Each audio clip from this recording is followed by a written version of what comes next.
Hi, me again. So how did you get on? Have you done your first little bit of three-ball juggling? It takes time, so don't worry if you haven't, but it's quite a thrill the first time you throw and catch three balls. Yeah, and the slow-mo I think really helps to see exactly what's happening.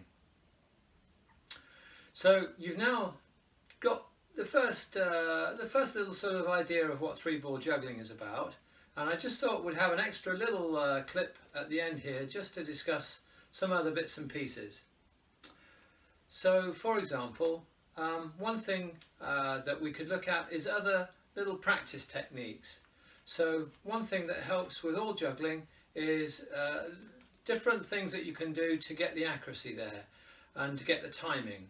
So one thing you can do is with two balls but in one hand is practice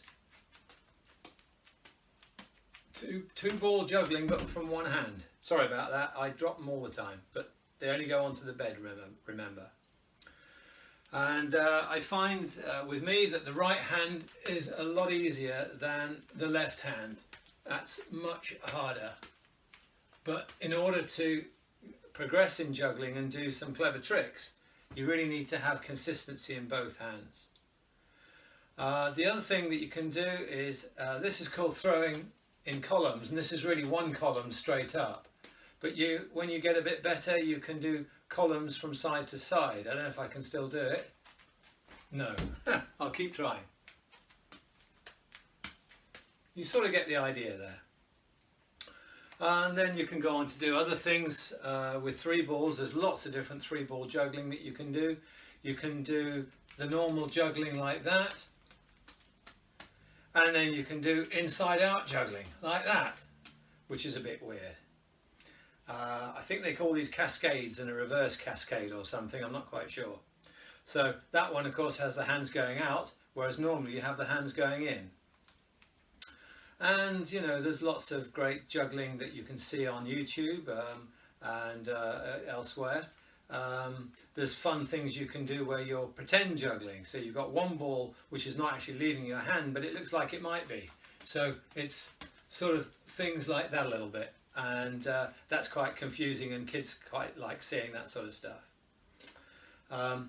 One final thing that I enjoyed doing when I first started juggling a while ago with a friend, we both learnt at the same time, and we could both more or less get the hang of three-ball juggling. So what we learnt then was to stand about 10 foot apart facing each other, and on a command we would throw one ball across to the other person and they would do the same.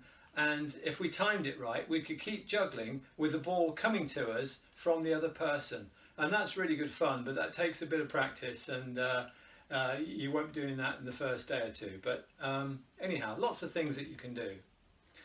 But finally on juggling, I just thought, if you've got any comments, if you've got any thoughts, or you want to show me your clips or whatever, then please do, and I'll leave some information at the end of all this for you of how to contact me.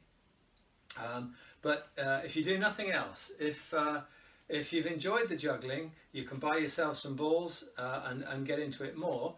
But whatever you do, go on YouTube, look at a guy called Chris Bliss, B-L-I-S-S. He's an American comedian and juggler, and he does a particular routine to one of the Beatles tracks, and his juggling with three balls is absolutely incredible. And how he gets that sort of level of coordination, I have no idea, but go and have a look, let me know what you think. Okay, well I hope you've enjoyed this little look at juggling. Next time we'll go on to another topic and we'll do something else, but I hope you enjoyed this and found it fun. Take care and stay healthy.